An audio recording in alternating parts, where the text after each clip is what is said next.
3. Alright, so this is our Hyster H50FT forklift. Since we've had it, it came in from a municipality, well taken care of, and since we've had it, we've done a preventative maintenance with all fluids, filters, grease, chassis. We've done the master cylinder on it. We've done the brakes inspected and adjusted, as well as the tilt cylinders up here. We went ahead, took them apart, and rebuilt both of them. One of them did leak. We went ahead and did both of them at the same time. Took it into a paint shop, had a paint job done with new decals on it, and it's ready to go back to work. It's only got about 176 hours, so it's very lightly used at the municipality. Electronic controls, electronic dash,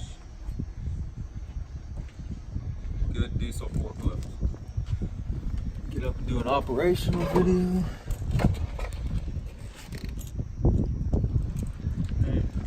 Turn it on, let the glow plugs cycle.